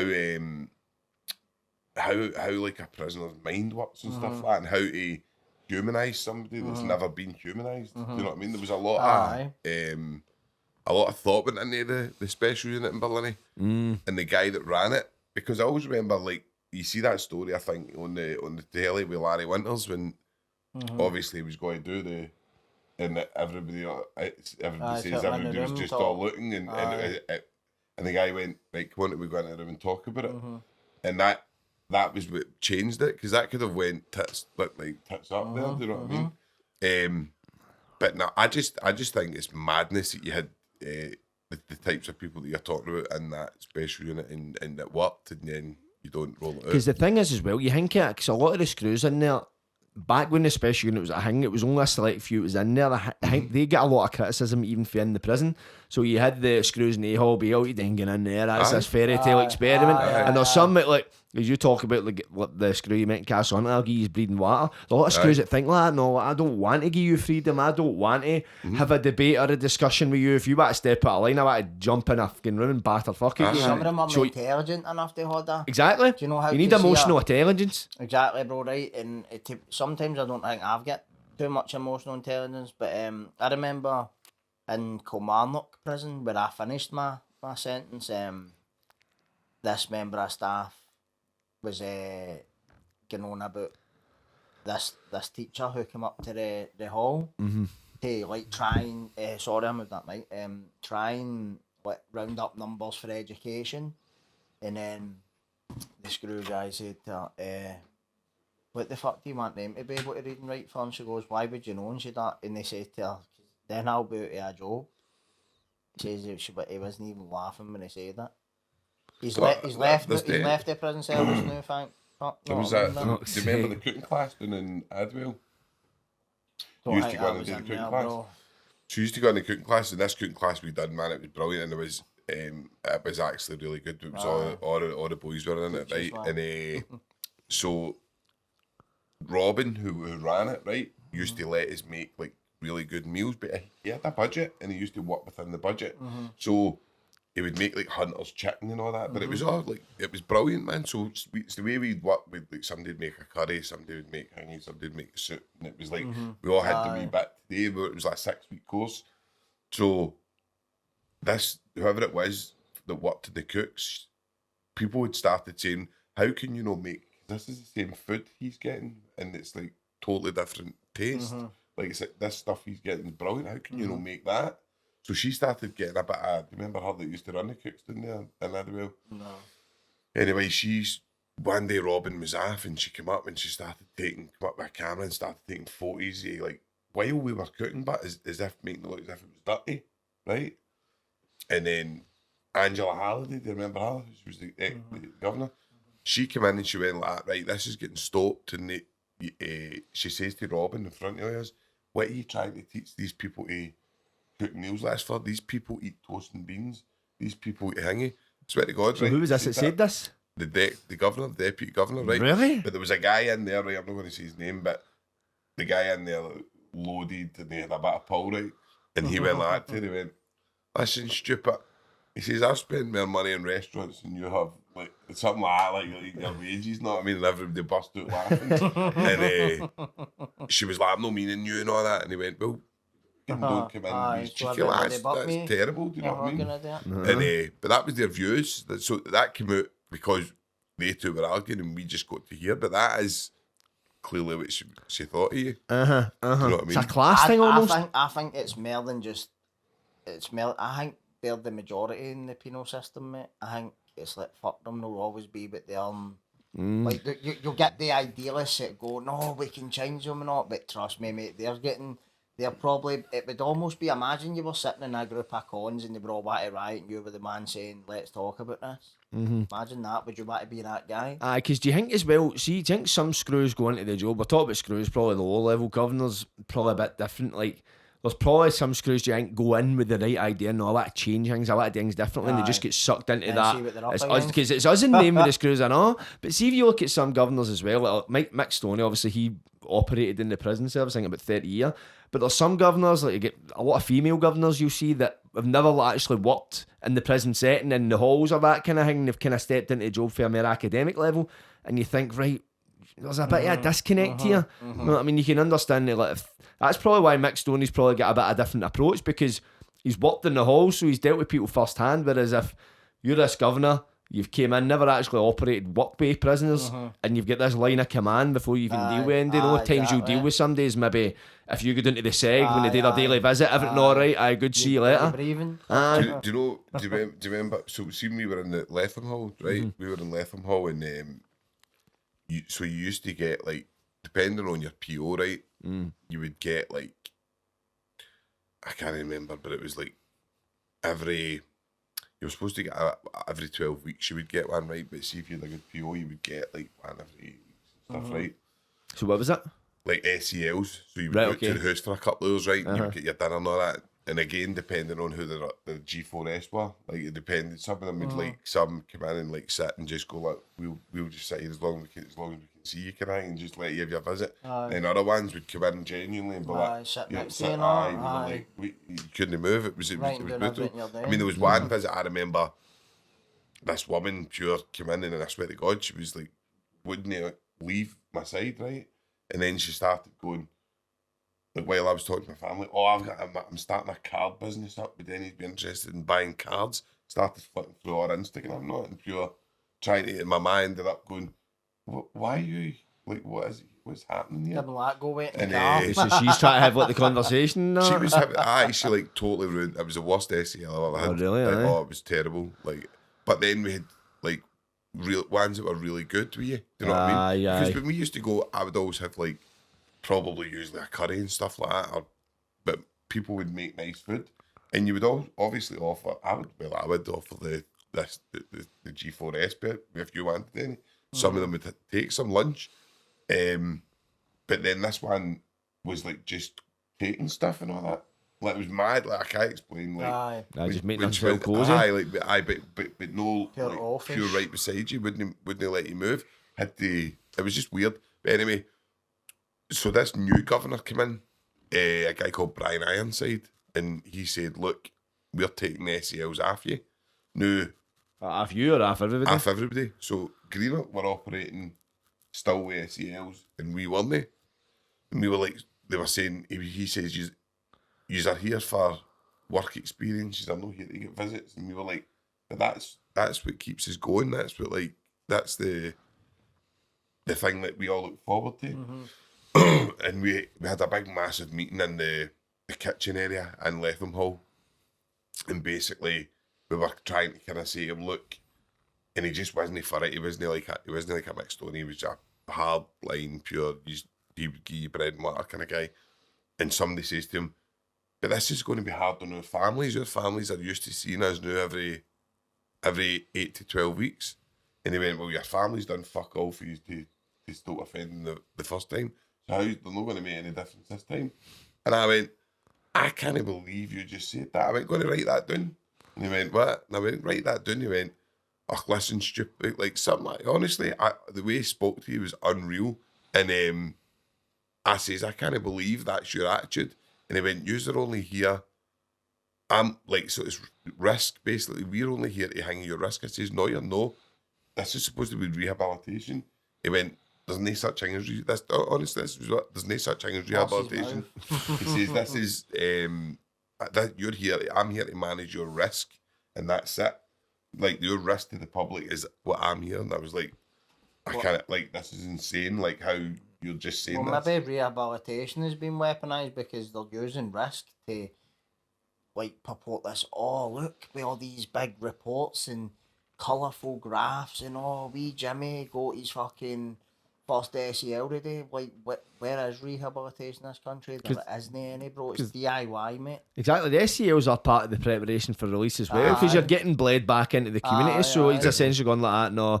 Because at the end of the day, you're going to get out eventually. So what, you're going to get out more frustrated, more resentful, more angry at the system? Is that the type of person you want back in society? You know, you want somebody that's ready to come back. Well, when I left the system, Jordan, that was the way it was. I don't know if they might have changed that again, but that is the way it was. You weren't getting SELs when at the end up when And just at Barlinnie at Letham. So like for the full first, I was lucky because he came in just at the end, the tail end of me being in Letham Hall. Right, okay. But when I left, everybody was putting in for a transfer to Greenock. Really, aye. Strange, but Kilgreenock's still doing it. It's like, it was weird. It's that, do you know, I think Barlinnie's get that He kind took of... all the Xbox 360s off as I know. Did he, aye? Aye, and then tell us Greenock weren't getting them. Then obviously, people hear things that people get downgraded and come up, and then they were like, no, we've got Xbox 360s. That's the thing, it's like, but I think Barlinnie's got this attitude, I'm not speaking for all the staff, but that thing is, I don't know, we do it our way. Doesn't matter what this jail's getting, that do you know jail's even getting. the staff in there, the staff in Letham Hall were like that. We don't agree with what he's doing. Like, it was terrible. So was he just like governor of Letham Hall? So he came in, he was like the governor of Letham Hall and somewhere else. I can't remember where that. Brian Ironside, his name was. Like, sometimes they get them where they come in and it's that was employment, because I got SELs and that kind of thing.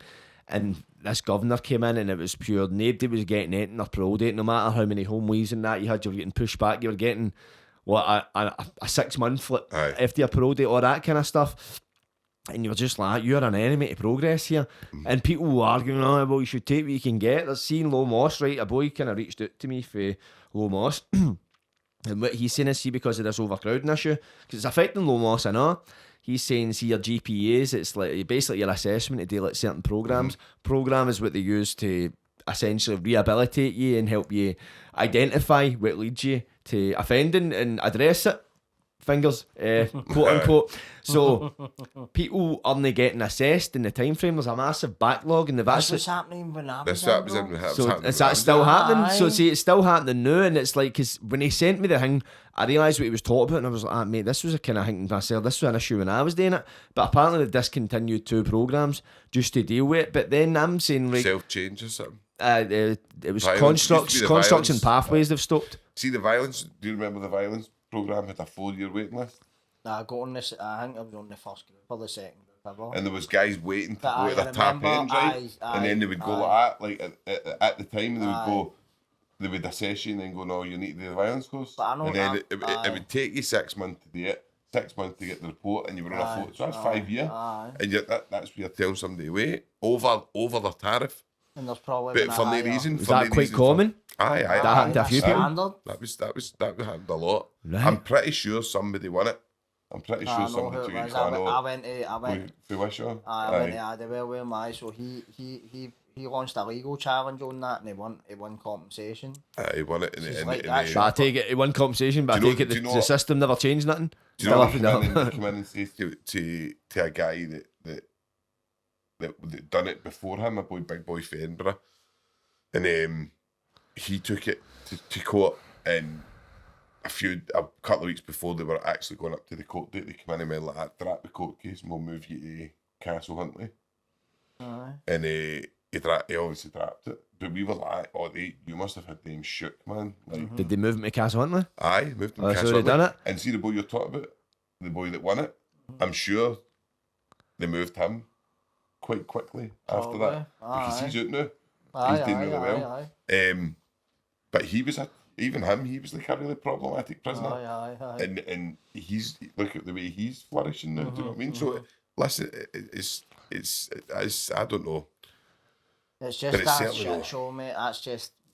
That's just the bottom line, mate. Always has been, always will be. You know what I mean? The what we're saying, about to spend £1 billion on a prison that was wet to be, what is it, 490 million or something? Then If you look at like the likes of, because a lot of there's been correlations, see what they're doing in Norway, trying to make a therapeutic approach, and I think it was like 200 million for the prison, but somebody told me, it was Kirsten the other day, she was saying, do you know how many spaces they've got for young offenders in the prisons? She's like, take a guess, it was like 800.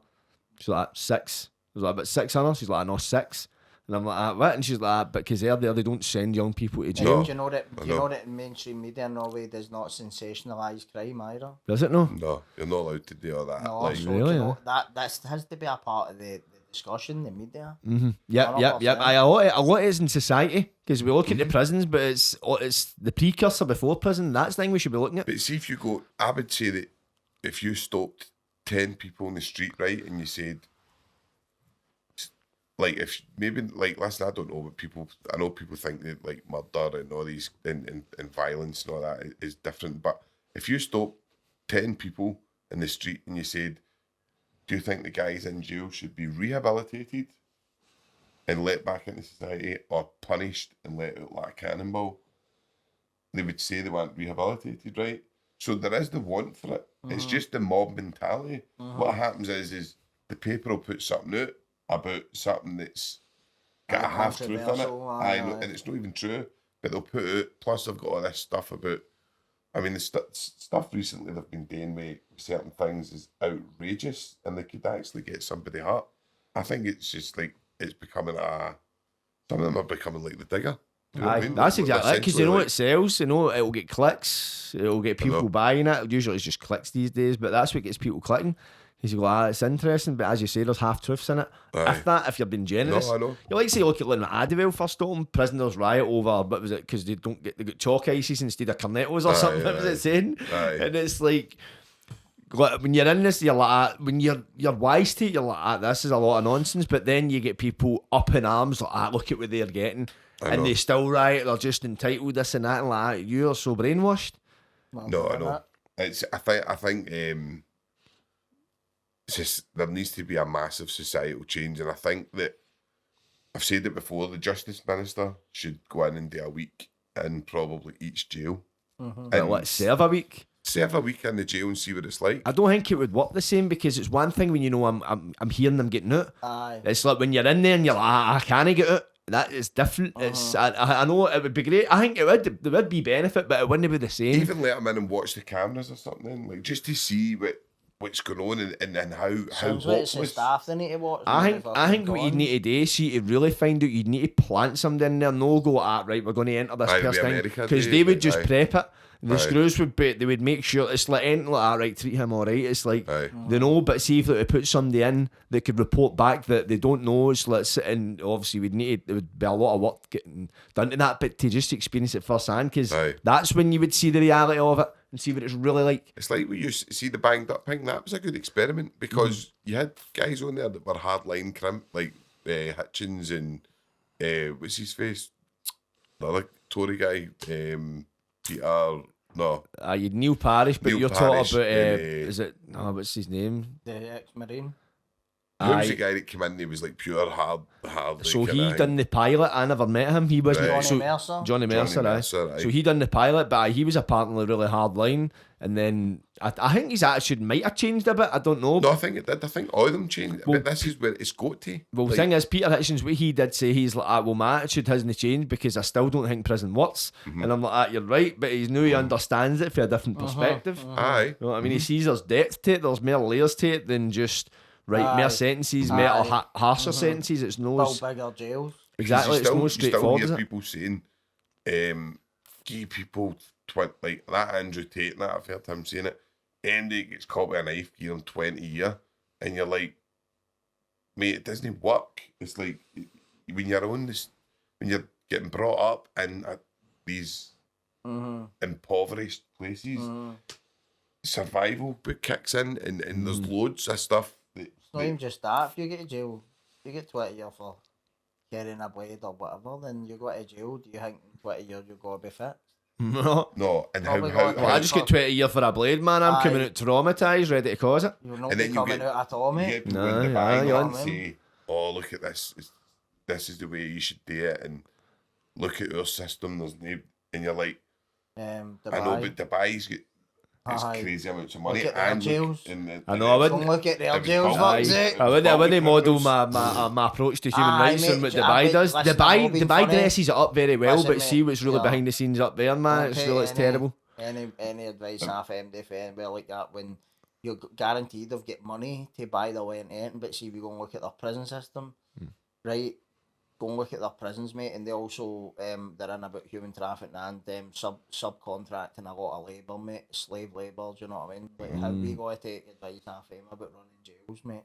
Aye. No. Know what I But mean? this is human when you rights get cases. people will look at these places and go, this, look, the harsh thing, the harsh punishment thing works there. Aye. Like, look That's at China. Fear, then that's just fear. Look at China, you've And got that Aye. you'll get Organ killed harvesting straight away. and And all all that. I know, Aye. but this is what I'm saying. You don't, you weigh that comes a whole new different way of life. I think in China you can get the death penalty for fraud. You can get, so see if you get the death penalty, say you're getting the death penalty for getting caught with a bit of hash, right? Your population is then living in fear, right? So see all these influencers that are driving about in big fancy motors and smoking cigars, and that life doesn't happen in China. So see the life you're living, you wouldn't have that life there because they don't allow it. So you can't say, let's take their prison system, but don't take their... Aye, I would Aye. maybe You know what I mean? any- Yeah, anywhere look try- at try to China's pictures. prison, anywhere can out that direction of the country, mate. It's I so wouldn't be- complex. Aye, no, it is. See, I'll need to wrap it up, right? 'Cause I'm just conscious of time. But just before we finish, so right now, the prison system or society as a whole, what do you think they need to do in order to solve this problem, improve rehabilitation, and reduce reoffending? What do they need to do? I think, genuinely, I think we need to have a kind of societal change where we inform society about the real kind of stories about prison, show more success stories, show more, be more positive about it. Now, I'm not saying, like, because obviously there's victims out there and that's terrible, like, you can't get away for that. But I think you need to humanise the prisoners and let the public see, and then go with something like the special unit. small places that can give that therapeutic environment and give that therapeutic kind of context to it. Right, okay. What do you think, Chris? I don't think that we'll ever get rid of crime or reoffending because it's been here since day one. But to tackle what Sean's saying about what societal attitudes, not, I would say we have a thing in mainland Europe. It's called judicial rehabilitation.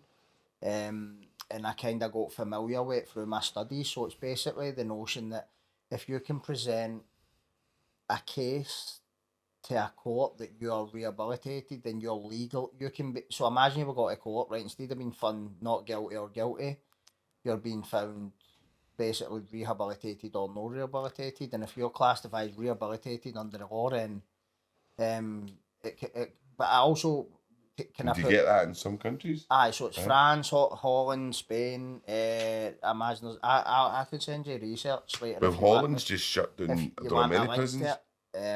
But it was Martine Herzog, her name was, one of the papers I wrote. She's like I think she works in like University of Strat, whatever it is, right? But I don't think we're ever going to get rid of it.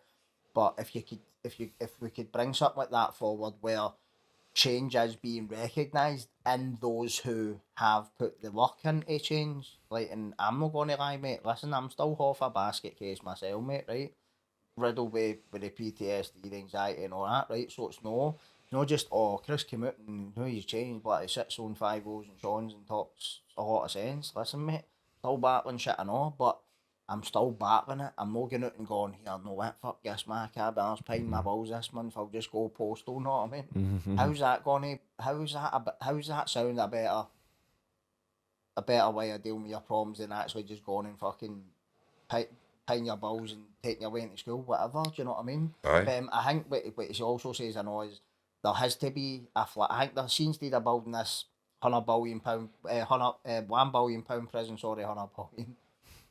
Instead of building a monstrosity like that, why not build a flagship therapeutic prison based on the model of the Barlinnie Special Unit, which was a success? Because look at the amount of people that came in it never came back. Prison's an industry, mate. And I think that there's a lot of people that don't want people to be getting it together. That's just my thinking on it. I know it might sound a bit... No, it's definitely, there's too many jobs at stake, there's too much money at stake, industry, and mate.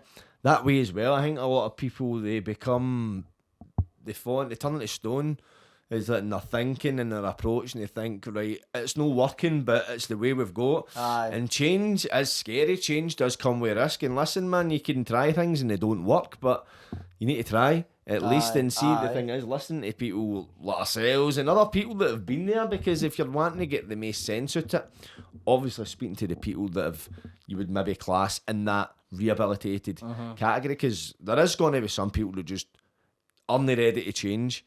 And that's 100%. prison officers and prisoners. There's some people you could give all the therapeutic value to, you can try all the trauma-informed approach with, and some people just don't want to hear it in that moment in time, because everybody's on a journey. Like, if people... I wouldn't have found my way right away. That's why it's a journey, it's a path. You kind of need to find your way, however reckless it is. But you need to try something, or at least offer the opportunity, and that's probably...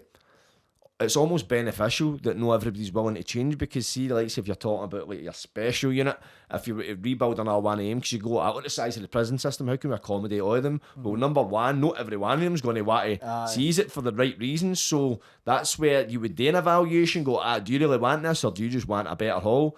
Because it's that way as well. There has to be a lot of assessment, a lot of thought and care has to go into it, definitely. But the thing is, man, that's what... £1 billion well spent, Exactly, that's the thing as well, and that's the general public. Like, if we look at £1 billion, because they've not got trust in these things, because you see it's £1 billion getting squandered, because like, the papers sensationalise that to say £1 billion getting spent. But say if I said, if we were able to go, this is £1 billion that will reduce reoffending, increase rehabilitation, create better societies, better communities, it will do that. A lot of people would be on side, but that's the thing as well. It's like...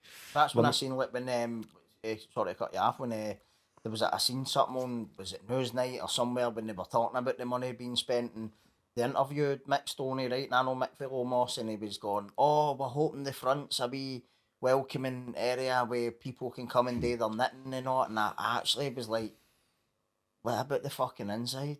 I I know. don't want you to see the inside. But I'm not talking about him. I'm just saying the general consensus is it's just about mere warehousing, mate. Trust me, it'll be alright for the first year or something. You'll just see all the same shit and see because of where it is not. I know you'll see a lot more activity probably, know what I mean? Aye. I'm curious to Not see. I really. hope they at least try, because I would hear it just to be all this talk and then you go in and it's just the same stuff. Because I'll be honest, I'm not going to pure lambasting, but see the company that's doing it, I've looked into their track record and they've built jails in the past and there's been ventilation issues and cells that are unusable and stuff like that. And there has been overcrowding issues in these jails because you want to know what it's like. It's like you got a spare room in your house. I'll use that. I'll turn it into my podcast studio. And before you know it, all the shite that's in your house gets flung in there. I'll use it. Becomes a storage cupboard. That's what prison is essentially in Glasgow anyway, with Barlinnie and looks like HMP Glasgow. But hopefully, I love to dream, but I'm sure we'll have plenty more Dream big. conversations about it. Don't Dream give big. up, that's what I no. say, mate. Know what I mean? You can lock your locks, but you can't stop the clocks. That's it. But Getting right. any last words to the camera before we finish off? No, just thanks for being on. Obviously, I'm starting to get a season ticket for this. I see, you got that space warm for you. But love it. No, thanks for having us on, Jordan. And obviously, you can check me at my channel, Social Sessions, if any's want to have a look. I've not got a season ticket for 5 O's yet. My paperwork didn't come back yet. You got a 6 month knockback. Something's a bit fusty with the paperwork. You need to go and do a programme first. Brian No, cheers. Ironside was looking at it. Aye. No, cheers for having us, mate. It's good to be on, mate, as always, not I mean? Pleasure was all mine, man. I look forward to doing it again, which we will do in the future. Yeah, Get you for that that. season ticket stamped out. Aye, Right, definitely people, that. like, subscribe, and don't get wide. Catches.